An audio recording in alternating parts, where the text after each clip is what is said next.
j'ai l'honneur de commencer ce regard croisé autour des pays du Sud, et donc de parler de changement climatique, et en particulier des risques que pose le changement climatique pour les pays du Sud, et sur les moyens d'adaptation.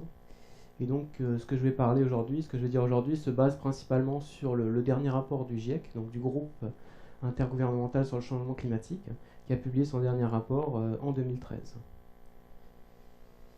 Et donc, je voudrais commencer justement par un des résultats phares de ce groupe, c'est de dire qu'il est extrêmement probable que les activités de l'homme ont un impact, ont un effet manifeste sur le climat, sur le réchauffement climatique. Donc, ça ne fait quasiment aucun doute, c'est extrêmement probable. Et donc, pour illustrer ça, vous avez ici une figure des variations observées et projetées des températures. Donc, des températures en moyenne par rapport aux années récentes, 1986-2005. Donc vous avez en noir l'évolution des températures en moyenne sur le globe. Donc on voit qu'on a une augmentation des températures. Et puis les projections, en fait, selon deux scénarios, donc en bleu et en rouge. Et donc le scénario en rouge, c'est les projections selon qu'on continue à émettre des gaz à effet de serre, donc de manière élevée, de manière ininterrompue, comme on le fait finalement actuellement. Donc c'est la courbe rouge qui amène à des réchauffements de presque 4 degrés par rapport à l'ère pré-industrielle. Et puis la courbe bleue, en fait, c'est si on se met à adopter des mesures massives pour atténuer les gaz à effet de serre. Donc très ambitieuse, ce qui serait un peu ce qu'on a envie qui sortent des conférences, des COP, donc des conférences climat. Et donc comme celle qui a lieu en ce moment au Pérou pour la COP 20. Et donc vous voyez que là, on atteindrait un réchauffement qui est de l'ordre de plus 2 degrés par rapport à l'ère pré-industrielle. Donc entre les deux, on a un gap très très important. Et ce qu'il faut savoir, c'est que donc, cette élévation de température à l'échelle du globe a des conséquences très importantes régionalement, donc sur plusieurs pays, à l'échelle locale, sur d'autres variables que la température, donc comme les précipitations intenses, comme les extrêmes de précipitation, comme les extrêmes de température, comme aussi les cyclones. Et donc tout ça pose des risques importants sur les sociétés, sur les systèmes naturels, sur les systèmes anthropisés. Et ces risques, donc d'après le dernier rapport du GIEC, seront d'autant plus importants, d'autant plus graves, d'autant plus fréquents et d'autant plus irréversibles qu'on atteindra des niveaux de réchauffement qui sont importants. Donc selon qu'on arrivera au scénario rouge que je vous ai montré, donc si on continue comme maintenant, eh ben, on aura des impacts beaucoup plus graves que si on se mettait dès maintenant à atténuer le réchauffement climatique. Et donc parmi ces risques donc, ont été cités dans le dernier rapport du GIEC, donc la disponibilité en eau, donc il va y avoir des baisses dans certaines régions des précipitations, en particulier dans les zones subtropicales, et donc ça va affecter la disponibilité en eau. Il va y avoir des insécurités alimentaires donc qui vont être liées à des augmentations de température, qui vont entraîner des pertes de rendement sur les cultures. L'élévation du niveau de la mer va entraîner des inondations, l'érosion des terres. Et puis il va y avoir des espèces qui vont être directement menacées par le réchauffement climatique, qui n'auront pas la possibilité de s'adapter. Donc, comme les récifs coralliens, avec l'effet de l'acidification des océans. Et puis d'autres problèmes comme la pauvreté, les conflits, les inégalités sociales qui existent déjà maintenant mais qui pourraient être aggravés dans le contexte du changement climatique. Et mon point aujourd'hui, c'est que en fait, ces risques ne vont pas être répartis de manière homogène sur l'ensemble de la planète, mais il va y avoir certaines régions qui vont être particulièrement touchées, et notamment les pays du Sud. Et donc j'ai essayé de vous expliquer pourquoi les pays du Sud sont particulièrement menacés dans ce contexte-là. Et donc pour expliquer pourquoi, je voudrais revenir un petit peu sur la définition du risque, donc tel qui a été donné dans le dernier rapport du GIEC. Et donc en fait le risque, il se situe un peu entre la frontière entre le système climatique d'un côté et les processus socio-économiques, ce qui est un peu l'idée aussi aujourd'hui de ce regard croisé. Et donc c'est d'avoir d'un côté le système climatique qui va engendrer en fait des aléas, donc l'augmentation des événements extrêmes, de précipitations, des inondations, des vagues de chaleur extrêmes. Donc ça, c'est du côté de la sphère climatique, on peut s'attendre à une augmentation de l'intensité de ces événements, de leur fréquence. Et puis, pour que ça pose un risque pour les sociétés ou pour certains systèmes, il faut qu'il y ait des populations qui soient affectées par ce risque-là, et donc c'est ce qu'on appelle l'exposition.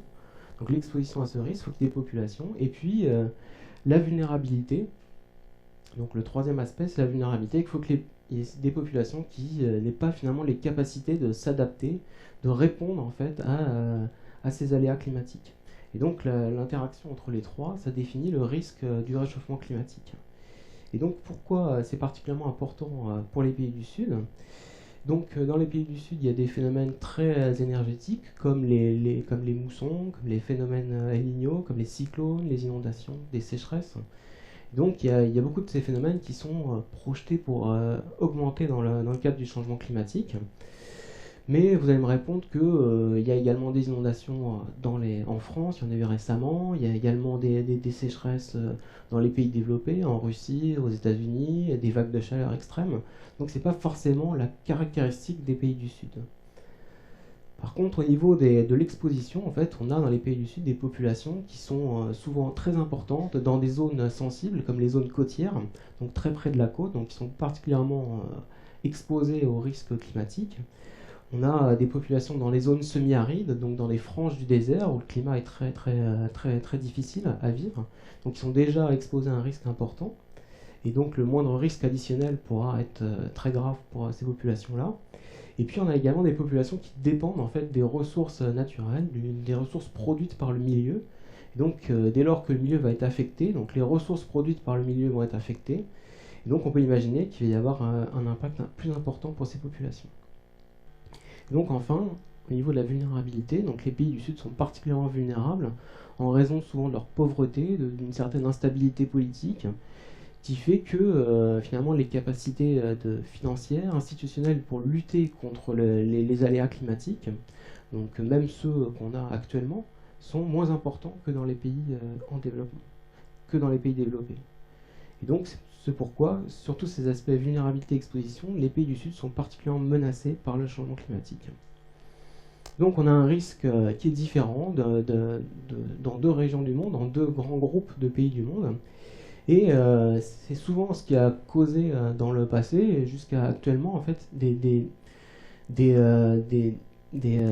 blocages en fait des fois dans les négociations autour des changements climatiques, dans les COP, dans la COP à Copenhague, aussi dans la COP 20 maintenant, dans un pays du Sud, au Pérou, pour avec ces inégalités climatiques en fait qui peuvent s'exprimer par de plusieurs façons. On a d'un côté donc les pays du Sud qui peuvent se voir en fait en victimes du réchauffement climatique, puisque l'essentiel des gaz à effet de serre qui ont été émis depuis l'ère pré-industrielle revient aux pays développés, donc qui sont développés en produisant ces gaz à effet de serre. Et donc il y a une étude récente qui a montré par exemple que 60 à 80% du réchauffement qu'on observe actuellement, ou de la montée des eaux, est due en fait aux émissions des pays développés. Donc on a des pays qui vont être responsables du réchauffement climatique et des pays différents qui vont être en fait les plus vulnérables, les plus exposés aux risques. Donc ça c'est un premier facteur d'inégalité qui est vu par ces pays et qui peut bloquer des fois certaines discussions. Et puis on a aussi le fait que l'adaptation elle peut être très différente au nord et au sud. Donc il y a un réchauffement climatique, c'est avéré, on va s'adapter en fait à ce réchauffement climatique.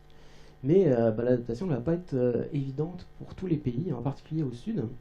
Donc d'une part, je l'ai dit, par manque de moyens en fait pour l'adaptation, et puis mais aussi pour d'autres raisons en fait. D'abord pour l'urgence du risque, qui n'est pas la même en fait dans les pays du sud ou dans les pays développés. Par exemple, les pays qui vivent dans les îles tropicales, les populations qui vivent dans les îles tropicales vont être affectées par un réchauffement qui va être de l'ordre de 1 degré ou de plus 1,5 degré par rapport à l'actuel.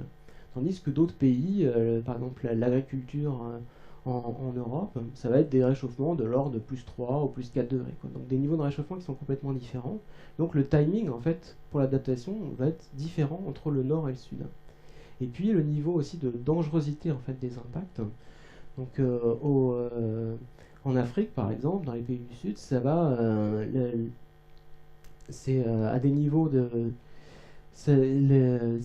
l'impact du changement climatique va s'exprimer par des baisses de la sécurité alimentaire, donc des victimes humaines, des morts, tandis que dans d'autres endroits du globe, ça va être plutôt des pertes en termes de PIB, quoi, donc des pertes économiques. Donc la dangerosité du risque n'est pas pareille non plus. Et puis, ça s'exprime également comme le fait que la lutte contre le changement climatique, donc l'atténuation vis-à-vis du changement climatique, on pourrait vouloir pour réduire les risques du changement climatique, c'est un peu un frein à la croissance des pays du Sud, puisqu'on va les empêcher finalement de se développer comme nous, les pays développés, on s'est développés, donc en se reposant massivement sur les énergies fossiles. Donc c'est un peu ces différentes sources d'inégalités climatiques entre nord et sud. Et donc je vais montrer un exemple maintenant sur l'Afrique. Donc, quels sont exactement les risques que pose le changement climatique en Afrique, donc tels qui ont été identifiés par le groupe, par le GIEC. Donc vous avez ici l'évaluation du risque qui a été faite par le GIEC. En fait, l'évaluation elle a été faite de deux manières. En fait, on évalue d'abord le risque maximal du changement climatique. En fait, ça va jusqu'à la fin de la barre, en fait, donc y compris la barre avec les hachures. Et puis le risque si on prenait le maximum de mesures pour l'adaptation. Donc ce qui implique un coût financier, un coût sur les infrastructures, et puis évidemment de mettre tous les moyens techniques en œuvre pour l'adaptation. Et donc on mesure là le niveau de risque. Donc là c'est la barre pleine en fait en orange. Et c'est finalement la part irréversible de risque additionnel qui va être amenée par le changement climatique. Donc quels sont les risques en Afrique ? Donc il y a 3 risques qui ont été identifiés comme les risques clés en Afrique de l'Ouest. En fait, c'est des choses qu'on connaît déjà dans ces régions. D'abord une pénurie en eau, donc une disponibilité en eau qui va être réduite. Donc par l'effet, donc les facteurs climatiques, c'est l'effet de la sécheresse qui va être augmenté dans certaines régions, en particulier dans le nord de l'Afrique, mais également donc l'augmentation des températures. Il y a des déficits alimentaires qui vont être liés aussi au climat, en particulier avec des pertes de productivité agricole liées à l'augmentation des températures, à la baisse des précipitations, et puis des problèmes sur la santé publique. Donc en Afrique et dans d'autres pays du Sud, on a beaucoup de maladies qui sont liées au climat et aux températures, aux précipitations, à l'humidité, et puis le changement climatique peut en fait changer un petit peu les grandes zones que touchent ces maladies. Donc maintenant, si on parle un petit peu du timing et puis de l'ampleur de ces risques, donc vous avez un échéancier qui est donné pour chacun de ces risques. Donc si on prend l'exemple du déficit alimentaire, vous avez donc le moment présent, en fait c'est le risque que connaît déjà actuellement la région. Donc si on prend le risque de déficit alimentaire, le moment présent, on a déjà un risque qui est modéré, donc un risque qui est quand même présent dans ces régions de déficit alimentaire, donc qui est lié à la productivité agricole, et qu'on pourrait finalement réduire si d'ores et déjà maintenant on appliquait des méthodes d'adaptation, c'est-à-dire en sélectionnant d'autres variétés qui seraient mieux adaptées au climat actuel, en connectant mieux l'agriculture au marché, en rajoutant des intrants, en adoptant des systèmes d'assurance. Donc il y a un certain nombre de méthodes d'adaptation qui pourraient d'ores et déjà faire réduire le risque actuel.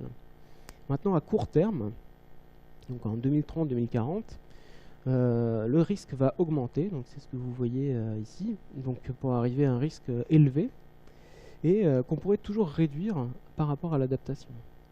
Donc, et ensuite, sur le long terme, donc on a ces fameuses 2 possibilités. Donc on va prendre des mesures pour réduire le changement climatique, donc le réduire à l'amplitude 2 degrés, ou alors finalement on fait rien et on va arriver à une augmentation de plus 4 degrés par rapport à la période pré-industrielle. Donc vous voyez que là, les 2 niveaux de risque, finalement, en tout cas pour la partie déficit alimentaire, sont, si on ne prend pas en compte l'adaptation, sont quasiment pareils et sont très élevés. C'est-à-dire que finalement, en Afrique, quelles que soient les mesures qu'on va prendre pour atténuer le changement climatique, on ne va pas arriver à réduire le risque pour les déficits alimentaires, on ne va pas réduire pour la production alimentaire. Et puis ce qu'on peut voir aussi, c'est que avec le scénario 2 degrés, si on prend en compte toutes les mesures d'atténuation, on va arriver finalement à un risque qui va être modéré, qui est quasiment le risque actuel en réalité, quoi. Donc ça veut dire qu'en combinant le scénario le plus optimiste possible, donc on va atténuer au maximum les émissions de gaz à effet de serre, donc réduire le risque du changement climatique, on va prendre toutes les mesures d'adaptation possibles, donc avec toutes les transformations que ça impose au niveau des sociétés, le coût économique, on va se retrouver finalement avec le même risque qu'on a actuellement sur la déficit alimentaire. Donc finalement, ça pose vraiment un problème. Et donc pour comparer un petit peu ce qui va se passer donc, sur l'actuel et le futur, je vais vous présenter maintenant un zoom sur l'Afrique de l'Ouest et sur vraiment la réponse de la productivité agricole, donc qui est la base en fait de la sécurité alimentaire, la réponse de la productivité agricole à différents niveaux de changement climatique. Donc vous avez à gauche de ce graphique les changements en termes de précipitations. Donc si les pluies en Afrique de l'Ouest augmentaient de plus 10%, de plus 20%, si elles baissaient de 10%, de 20%, et puis également différents niveaux de réchauffement, donc si les températures augmentaient de 1 degré, 2 degrés, jusqu'à plus 6 degrés, donc vraiment des scénarios extrêmes. Et en couleur, vous avez la réponse de l'agriculture, donc là c'est le rendement des cultures, à ces changements. Donc typiquement quand vous avez des couleurs rose à rouge, ça veut dire que en fait on a une baisse de la productivité agricole, et quand on a des couleurs bleues, c'est qu'on a une augmentation. Et donc on a projeté sur ce graphique, d'un côté à gauche vous avez les anomalies qu'on a observées, donc les changements climatiques qui ont été observés en Afrique de l'Ouest. Donc en termes de précipitation, en termes de température. Donc depuis les années 1900, donc tous les 10 ans en fait on a une différence entre les températures observées actuellement et les températures en 1900, 1930, jusqu'en 2000. Et puis vous avez à droite du graphique les projections climatiques telles qui sont données par le GIEC. Donc il y en a plusieurs parce qu'il y a une grosse incertitude dans ces projections. Donc on utilise plusieurs modèles de projections de changement climatique, et vous voyez qu'il y a une incertitude énorme dans ces projections, avec certains modèles qui vont nous donner une augmentation des pluies, d'autres une diminution, et puis également des incertitudes quant à l'amplitude du réchauffement. Donc vous voyez que on a des points qui sont un petit peu partout sur notre axe. Et puis donc ce qui est important à retenir sur ce graphique, c'est que vous avez des différences quand même, malgré les incertitudes dans les modèles. On n'a aucune décennie en fait qui a été observé, qui se recoupe avec les scénarios futurs. Ce qui fait que même si les modèles ils sont très incertains, ils prévoient des changements qui sont...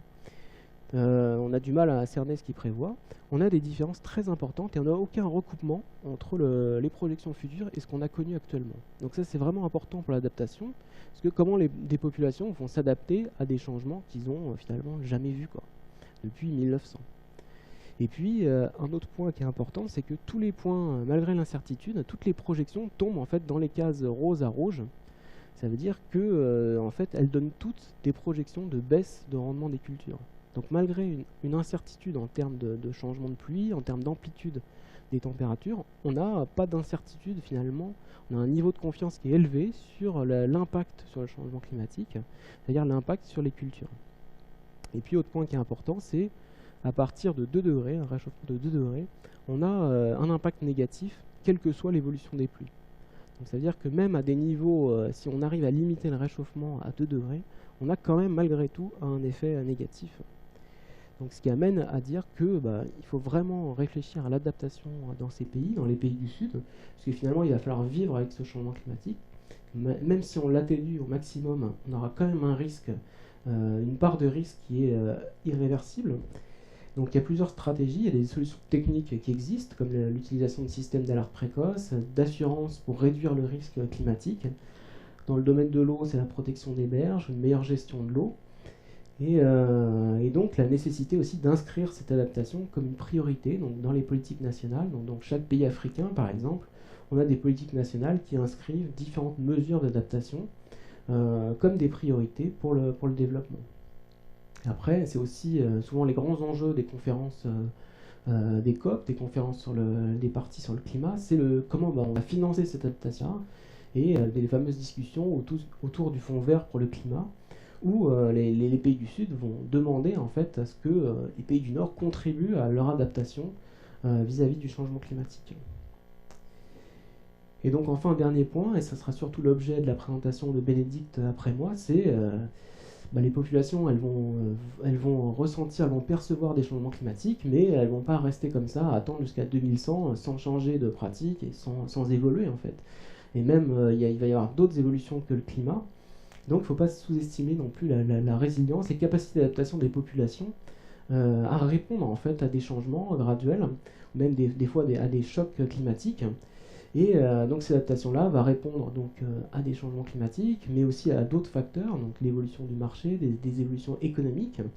Donc ça a été l'objet de notre travail avec Bénédicte dans un projet commun où on s'est interrogé en fait sur les capacités d'adaptation des populations africaines aux changements récents d'environnement, donc pas seulement des pluies, mais aussi également de l'hydrologie, donc du débit des fleuves par exemple, des températures. Et donc on a essayé de voir comment les populations dans le passé récent, elles se sont adaptées à des changements. Et on a été très surpris de voir que les, euh, les populations, avant même que les climatologues aient déterminé si les tendances en termes de pluie étaient significatives ou non, si on avait bien une augmentation, si ça passait des tests statistiques, on voyait déjà que les populations elles-mêmes, elles avaient non seulement perçu que, par exemple, au Sénégal, il y avait une remontée des pluies, mais également elles s'étaient déjà adaptées en fait. Elles avaient changé de variété, elles avaient repris des variétés anciennes qu'elles avaient avant la grande sécheresse. Donc cette réactivité des populations vis-à-vis des changements environnementaux nous ont particulièrement surpris. Et puis la grande question, c'est de savoir si l'adaptation réactive en fait au changement climatique va suffire face à des changements climatiques d'une telle ampleur qui sont projetés par le GIEC. Donc j'ai terminé, je vous remercie de votre attention.